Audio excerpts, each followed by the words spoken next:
by definition, what this will do is the existing white money which is in the system, which was being donated to political parties through the non-anonymous fully declared route, it will shift that to anonymous electoral bonds. That's more or less the scheme of the architecture of the electoral bond scheme itself. Because we are the only political party before your lordships. And my lords, despite being a ruling party, my lords, we have taken a principled stance not to, my lords, accept any electoral bonds, and we have not taken a single rupee of electoral bonds in the last 5.5 years. At, if I may say so, my lords, at much cost to us. My lords, there are 3 submissions, my lords, I'll try to make very quickly. My lords, first, the report of the ADR, it says that your party has got some electoral bonds also. No, that's because they gave us this thing. We have just given the detail because they asked when your lordship's order, when the order was passed that every party has to disclose details. So we would have just responded saying that we have not taken any electoral bonds. There's no question of taking any. This is a principal stance. We have not taken any. Plus the first submission I intend to make plus 3 submissions. Because the first submission is that the architecture and effect of the electoral bond scheme is not to reduce black money, but to reroute non-anonymous banking channel funding to anonymous electoral bond. Please repeat. Plus, the architecture and effect of the electoral bond scheme is not to reduce black money funding, but to reroute the non-anonymous banking channel, that is the conventional banking channel available, to anonymous electoral bonds. That's the first submission. The second is that the legally ordained informational black hole, which this creates, the electoral bonds scheme creates. It's a legally directed information black hole, goes against the concept of informed electorate. Under 19(1)(a), read with my lords, Article 326 of the Constitution, both. So it goes against the principle which is constitutionally mandated of an informed electorate under Article 19(1)(a), read with Article 326. And my lords, the third submission for your lordship's consideration is that it violates the right to conscience under Article 25 of individual shareholders, because they don't know where their money is, what their money is being used for. I'll try to make that. Mr. Sibal also argued. Mr. Sibal argued, but he didn't pitch it on right to conscience under 25. I'm specifically saying it violates right to conscience under Article 25. Actually, the 19(1)(g) right, you can say. Also, I'll try to make it good. I know it's not the usual argument to be made, but I'll try and make it good.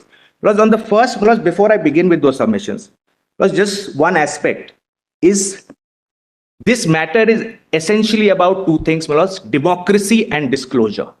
Those are the 2 fundamentals, in my respectful submission, which guide the underlying issues which arise in this matter. This matter is not about contribution limit, except on that 7.5% issue, or expenditure limit, or expenditure timeline, which is when can the parties spend before election, after election. Those are all aspects which are litigated not just in our jurisdiction but across the world. This is about something which pervades all those aspects, which is disclosure. Every aspect it pervades, which is disclosure, and disclosure not just to authorities. There are 2 kinds of disclosures. One is I should only disclose to the Election Commission. That may not be sufficient. This is about disclosure to the authorities and to the public at large. And that is where the rights under 19(1)(a), 326 come into play.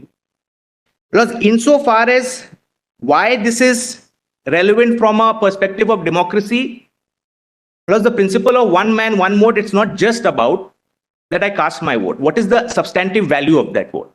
Because it basically entitles me to claim equal representation to my representative, equal influence over the democratic process, and to show that my views have equal worth in the system. This scheme, possibly changes that by shifting the center of gravity from the elected public to somewhere else of the political discourse and influence without the public even getting to know about it. With that, I will enter the first submission, which is the architecture. What does this scheme do?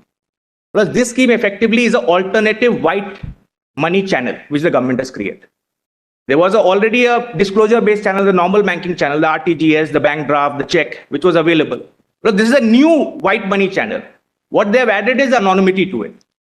By definition, therefore, it cannot be including money which would otherwise be black money. It can only deal with money which will anyways be white money, which a person can disclose as white money. Plus the function of whether a money is disclosed to a banking channel and therefore declared as white is not a function of what it will be eventually used for, whether to donate to a political party or something else. It's primarily a function, I don't say exclusively, primarily a function of two things. First, whether the money is legally obtained. If it's illegal money, I can't disclose it to a banking system normally, unless I'm trying to launder the money. And second, if I'm trying to suppress my income is X and I'm trying to show Y to save tax. Plus, this will not bring in any of that money which is anywhere in the black space, in the cash economy. So what does this do? By definition, what this will do is the existing white money which is in the system, which was being donated to political parties through the non-anonymous fully declared route, it will shift that to anonymous electoral bonds. That's more or less the scheme of the architecture of the electoral bond scheme itself. And Malos, that is borne out by data as well. First, Malos, in terms of what is the cash usage in the economy. Because of course, cash usage, there can't be a perfect number that this is the cash usage in the electoral system. We always have to go by surrogates, some surrogate. So Malos, in that context, I'll compare the 2014 Election Commission recoveries of cash during election, the 2014 general election, and 2019. The amounts of cash recovered in 2014 have gone up by 3 times in 2019, which by itself is indicative. If the commission is catching more money, that means there's more money in circulation. A large chunk of it will be belonging to political parties. To the extent that cash is used in the elections, maybe this will show that. So Malas, that's a limited extent. I agree. I'm grateful to Malas. We ought not burn that. So Malas, my point is that cash can only increase. Cash cannot be controlled by definition by this scheme. Malas, this scheme, let's assume, Malas, that cash was tomorrow even banned, for instance, by political party. Cash can still be used by political party. That's a reality, unless the cash economy itself ceases to exist. So this scheme, because I'm trying to meet the argument which is in support of the scheme by the union right since the beginning, including in their affidavits, that we are trying to transfer what is there in the cash economy into this. My submission is that is just not possible given the nature of this scheme. In fact, it's not possible unless even if you bar prohibition, even if you prohibit it, you possibly can't do it unless the cash economy itself ceases to operate, independent of political parties. So Malas, that is really a red herring argument is my submission for your lordship's consideration. The argument of the other side on that is they are trying to experiment. If it is possible, they can do it. If they can wean away from the cash. So Malas, they not really cut. We can't say that the attempt should not be made or experimentation should not be made. So Malas, but what if it were to primarily impact the other side which was already being disclosed? So what's happening now is you have 2 channels, anonymous cash channel and anonymous banking channel. So what the white and the black channel are anonymous now. My submission for lordship consideration is this. There was earlier a black channel, the cash channel which was there, which needn't be disclosed, etc. Now you have created an anonymous white channel. So both are anonymous. And this is at the cost of only one thing, which is disclosed white channel. Because I'll try to make that good. I'll try to, even through data, I'll try to make that good because we have the benefit of 5 years of operation of this scheme. Well, that's the benefit we have. So what's the impact of it? Parties which were getting 70 to 75% of their political disclosed contributions from check, bank, RTGS, that's the disclosed white channels, are now getting 20%, 15%. The electoral anonymous scheme has taken over at the cost of white channel. So my submission for your lordship consideration is this. It's not to attack the black money. It's actually to attack the white disclosed channel. And that's the actual impact as well of the scheme. And Malas, I'll just place the data and then Malas, I'll go to my next point. Malas, what we have done, we did an exercise. What we have done, Malas, at 29C, every party gives a contribution report above 20,000. Above 20,000 they're required to. Malas, we collated the last 10 years from 2013 onwards, all the reports. These are list of donors who came. That's right. So from each of the list, we have taken all the list of donors and it says against that, for instance, it says check number, DD, etc. Correct? My laws will have the first cash entry in this one is at 5553. That's less than 2,000. No, it's more than 20,000. Plus more than 20,000, you have to disclose whether cash or check. Either way, you have to disclose. That's the statutory requirement. 5553. Look at 153, serial number 153 in that chart. Some Mr. VD, 1 lakh cash. So Malaz, what I have done, Malaz, each entry we have added up for two largest political parties for 2 years to get the numbers, because there was no other way to do it. This is not information available in the public domain. This was the only way to do it.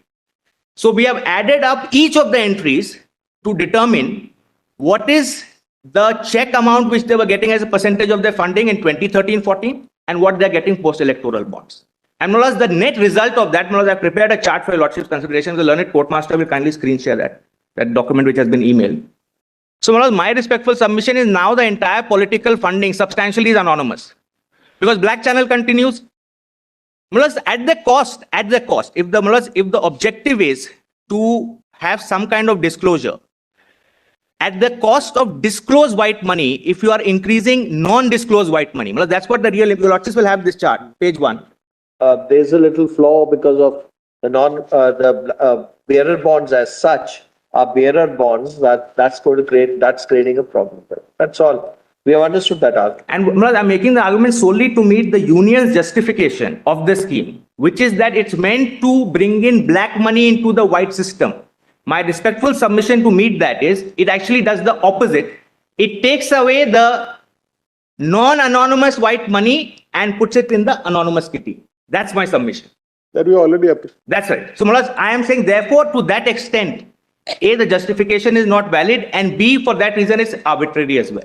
It doesn't meet even the stated justification. Because the determining principle, because one of the tests of arbitrariness your lordships have stated is it is absent a determining principle. Because here the stated determining principle is contrary to what the scheme actually does and intends to do.